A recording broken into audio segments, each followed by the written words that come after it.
Well, Francisco, it is that time of year. It's the time of year I go into my sad season. You're talking about football?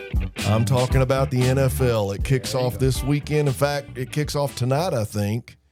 And, you know, I was born and raised in Irving, Texas, so I'm a lifelong Cowboy fan. So tonight is the season that starts for me where I spend the next several months talking about how great it used to be. Well, every year is the same thing with the Cowboys, right? Oh, my This God. year is the year. This year is coming. My kids, my girls, they're all in their young 20s, and they have never seen the Cowboys.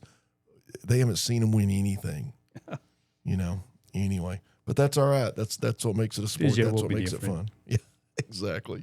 Anyway, so I'm ready for that to get rolling. Actually, I'm ready for college football to get here because the teams I like in college football do a little better. But anyway, we got a guest today. Yes, sir. I want to introduce Shane Spry. He is the field operations manager for Shane. Joris. Yeah, thank you. Thanks for having me.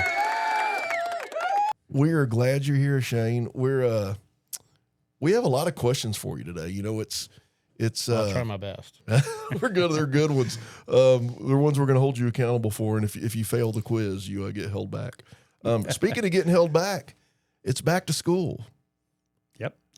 Traffic, horrible again. This morning I was leaving my subdivision. I saw a lady in her Odyssey van pulled over with her kids in the car getting a ticket.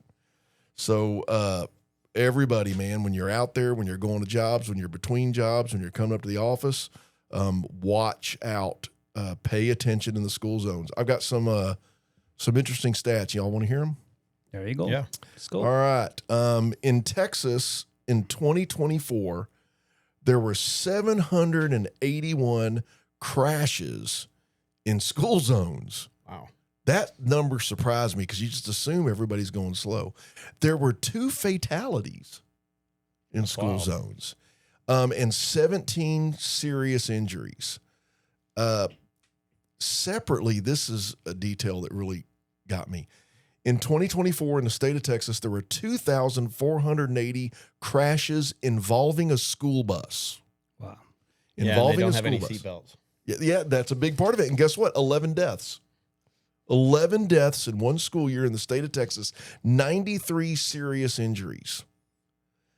Crazy stuff. In San Antonio alone, there were 6,911 tickets written in the city of San Antonio in school zones in the year 2024. And you ready for the good part? 660 of them were for distracted driving, Francisco. Being on your phone. Woman probably working on the makeup. What else? Eating. Yep. Bunch of distractions these days. I bet 99% is all phones. I think you're exactly right. I see it all the time, and yeah, that's all I'm gonna say. I see it all the time. Because you're doing it, or you can see somebody else? You know, I've got a company truck, and one of the safety things we have in our truck is these 360 dash cams. Well, the 360 dash cam also watches what you're doing, and if I pick up my phone through the stereo system, you hear a lady's voice that says, "Please put your phone down." Oh, wow. Calm down. My wife loves that. That's her favorite thing about my truck is and it works. It would only be better if it was her voice, right? right. I need Francisco on there. I need his voice yelling at me, "Put your phone down, you're driving." But anyway, it's a great system. So before we get over and talk to Shane, and we're going to talk all about Joris and general contracting and stuff that we may not understand as subcontractors or that we may not be exposed to. But first, we're going to give Francisco a minute to talk about safety. I'm gonna be real quick, just reminding you guys about weather, guys. This week is being all hundreds, so upper hundreds. So be careful on your guys. One more time, foreman check on your crew. Make sure they're hydrated. Make sure they're taking the breaks, and do not risk anything. I mean, always leave the heavy load of the work for the mornings when it's cooler, and always take care of your guys. Please place the tents, your hydration stations, every day. Do not take a day without checking on your guys about heat stress. The other one too is, one more time, school's back, so traffic is horrible. Take the time in the morning, afternoons to go back home or to work because it's crazy out there.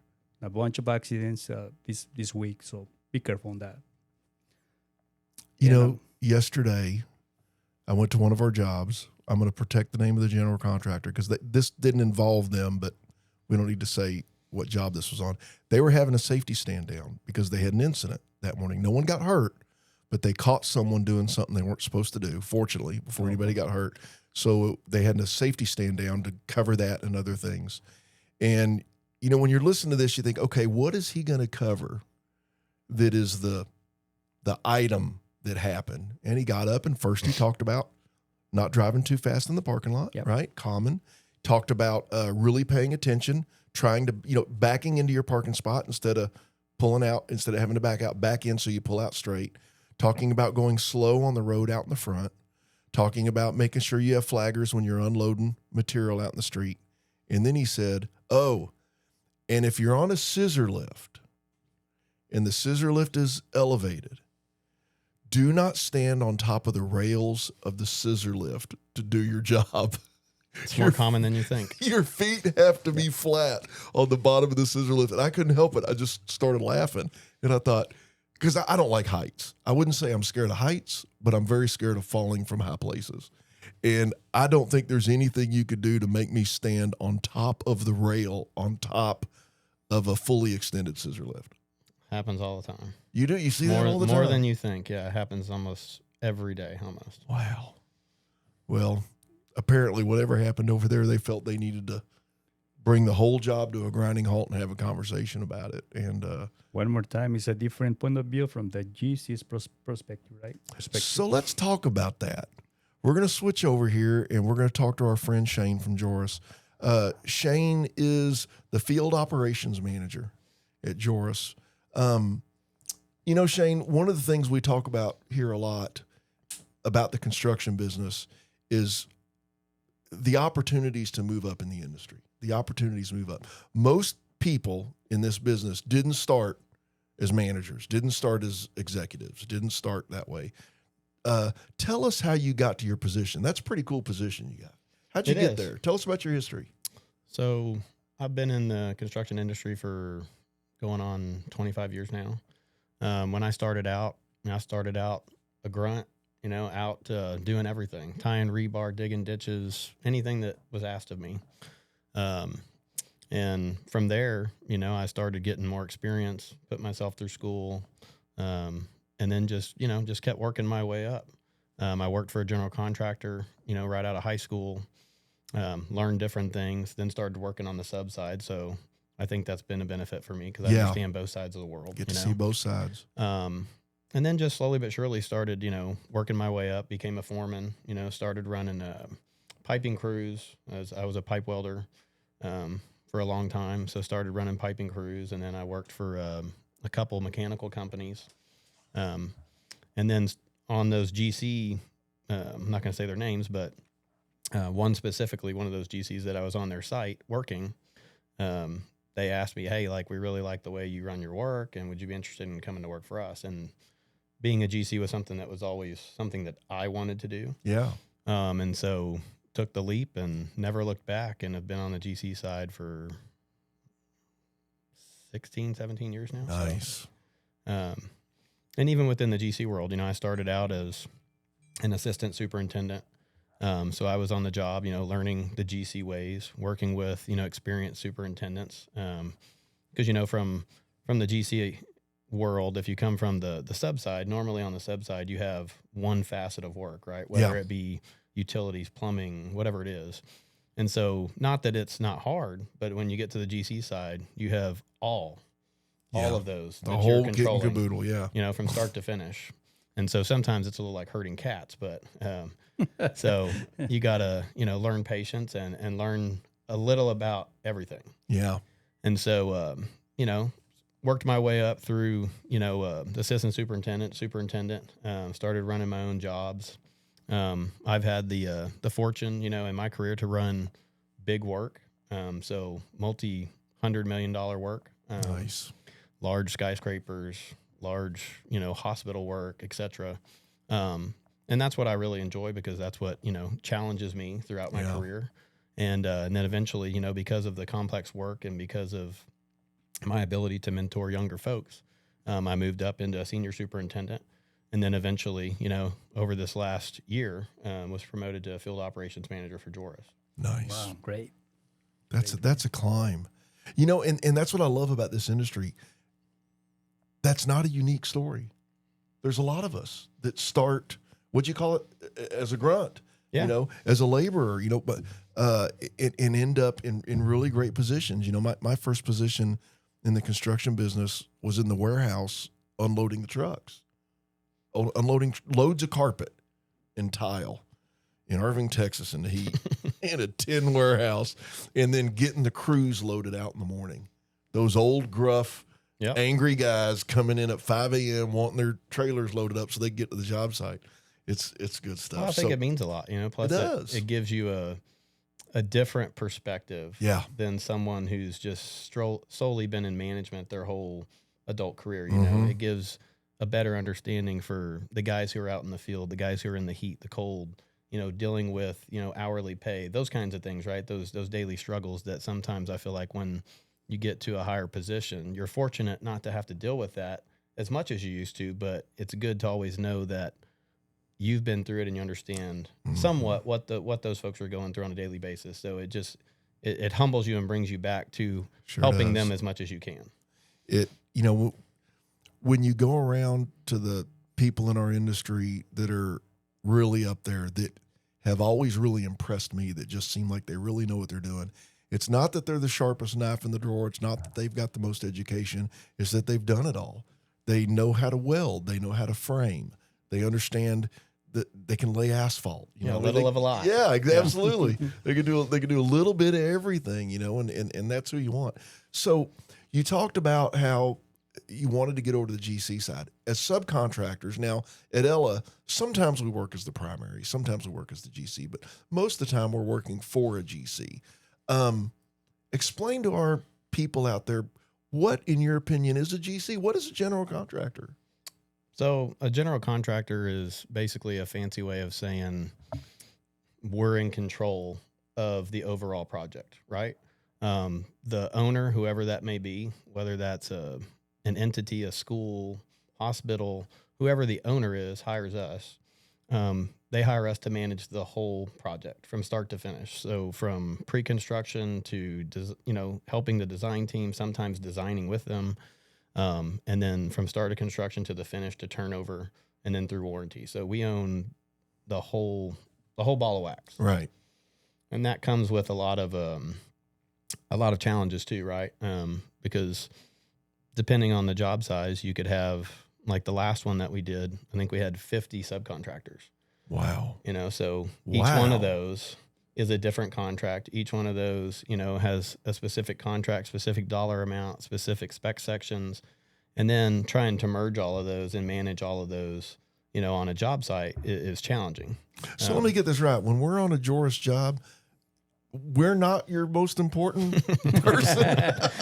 We're not the only one you're talking to. I'm not the only one calling you. No. It's hard to coordinate, right? Everybody. It is, but that's some of those challenges that I like. Some days, I want to pull my hair out, but then there's other days that, it all fits together, and, you make your plan, you work your plan, and, you constantly have to change that plan, but it's good to see those pieces fall in place and come together. And especially when, we're fortunate enough to have really good, we call them trade partners. We feel like we want you guys to be partners. We don't want you just to be a subcontractor. And so, that's one of the things I really like about Joris. And since I've been at Joris, is they have a different approach. We try to be partners with, our subcontractors, because to me, you guys are the ones who do the work, right?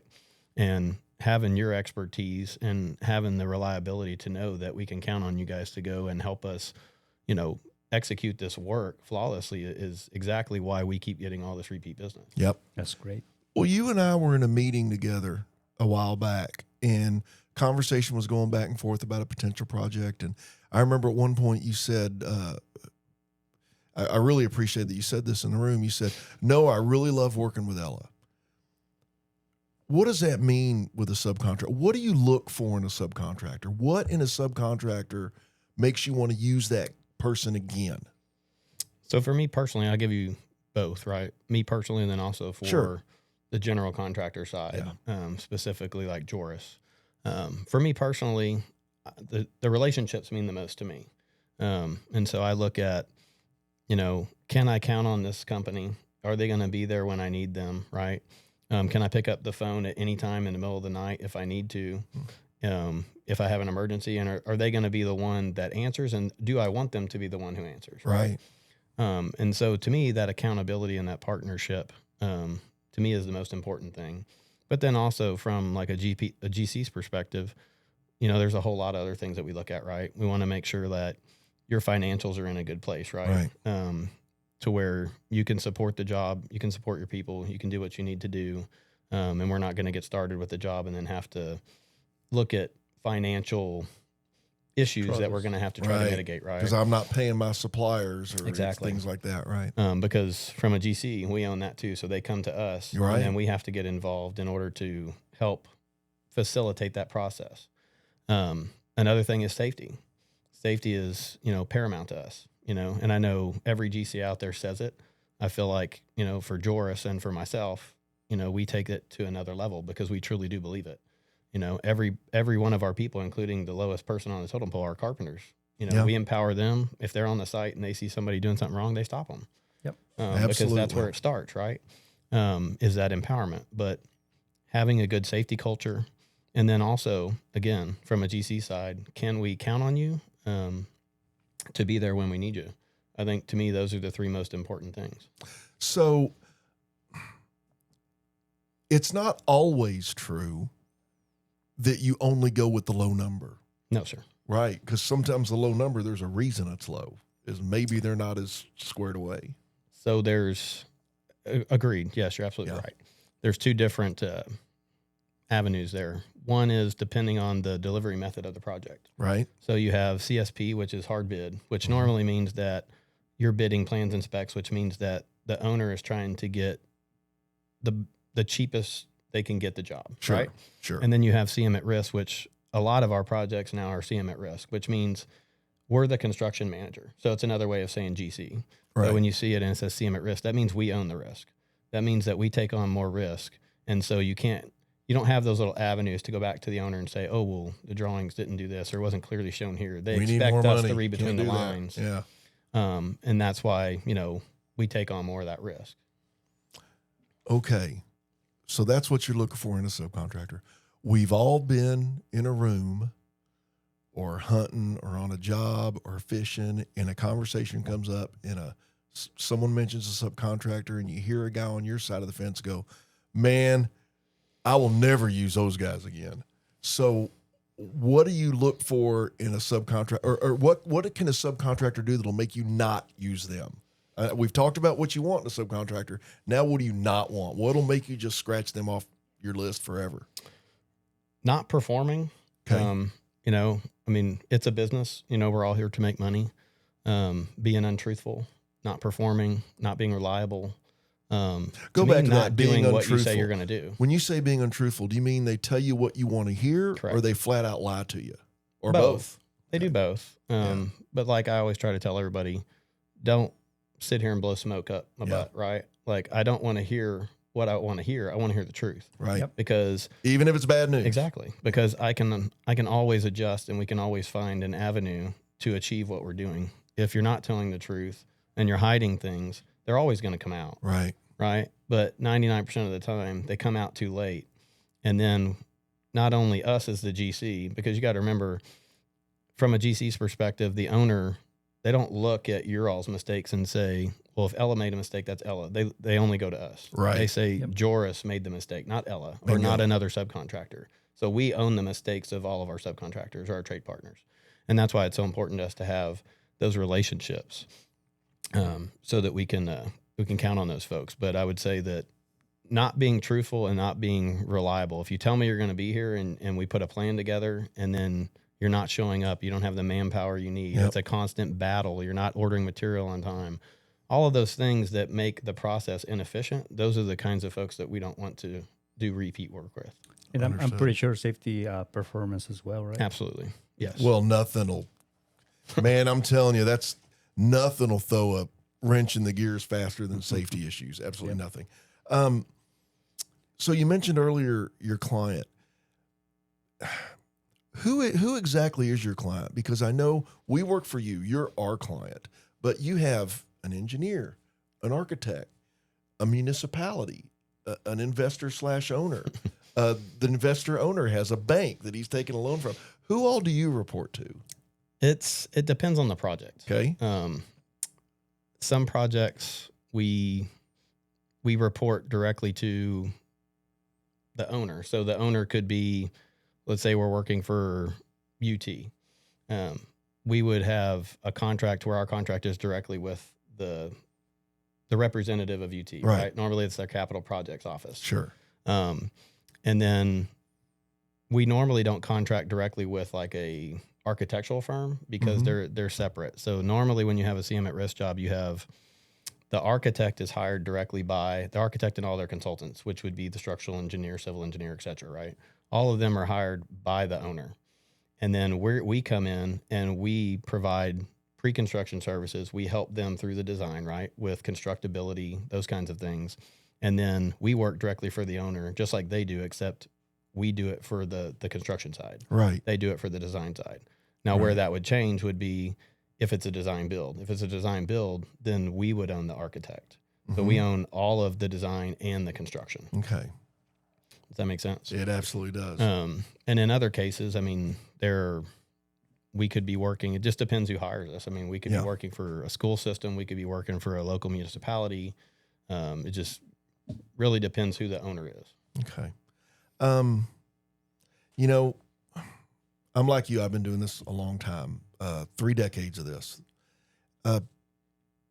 If I'm with my family and we're up at in the Dallas area, visiting friends or visiting family or going to a sporting event or whatever, a concert, if we go through Arlington, my daughters will beat me to it. They'll say, as soon as you see Cowboy Stadium in the distance, my daughters will go, "Daddy, we know you did the cement board on that job." Yep. You know, that was every now and then you're on just a cool job that you never forget. In all your years of doing this, what's your coolest job? What's the one that you're the most proud of, that was the most exciting, that you tell your family about? Man, Shame. put me on the spot. That's I mean, I tell my family about all of them. Yeah. My kids grew up, in construction. So, ever since they could walk, I would take them to job sites with me and, they learned to drive on some of the equipment there. And so, them and my wife are always around construction, know. I think one of the neatest projects, I guess, for me was the one we just did, which was for UT Health, which was a Center for Brain Health. Yeah. That you guys were part of. Thank you for that job. That was a good job. It was an actual amazing job. Just because of the amount of brain disorders, from Alzheimer's to dementia to, other things that are out there affecting the brain. I mean, it's a huge impact on our society, especially here in South Texas. And that facility and what we were able to provide here to the local community to help with these brain disorders is just paramount for the area. So to me, being able to give back something that important that's really a necessity here in South Texas was really special to me. You get to build something that matters. Exactly. Something that makes a difference. It's very different than building a casino. Yeah. Go lose your money. Exactly. The market constantly evolves. Our industry constantly evolves. What kind of projects do you like to go after now? What is Joris looking for? Where are y'all trying to go next? I know healthcare, like out at UT, that's big stuff for y'all. What jobs do y'all really like? Our bread and butter, we do a lot of healthcare. Yeah. We do a lot of K through 12 work. Yep. Boy, neither of those are going away anytime soon. They're not. Yeah. Everybody needs a place to go to school and everybody needs to know where to go to the doctor. So, those are staying. Some of the bigger markets that are coming in, the data center world, as frustrating as it can can sometimes. I think that's here and it's staying. Yeah. So we're doing a lot of that too. That's big stuff. We're trying to get, into that market. Yeah. So there's some avenues there. We also look at private clients. We do a lot of private work, here locally for private clients. Like right now we have a job that's just started over at the Argyle, which is a country club ballroom expansion over there in Alamo Heights.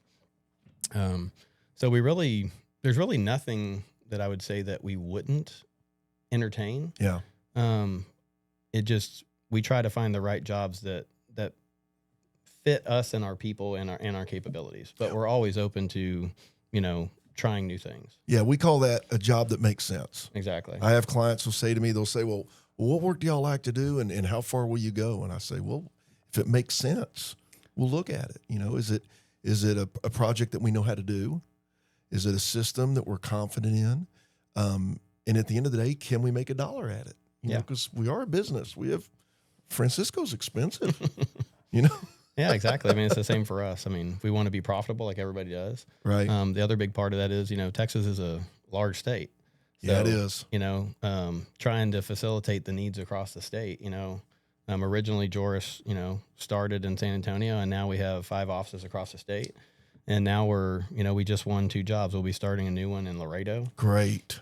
Here over the next couple of months. It's and then we booming also down have there. another one down in Brownsville. Yep. I've been in the construction industry for over 20 years too. And I remember yours has been here since forever, from schools to Harley Davidson's dealerships to the Spurs practice facility, a bunch of projects where I've been working with other companies and as well with Ella. But you guys been here for a long time.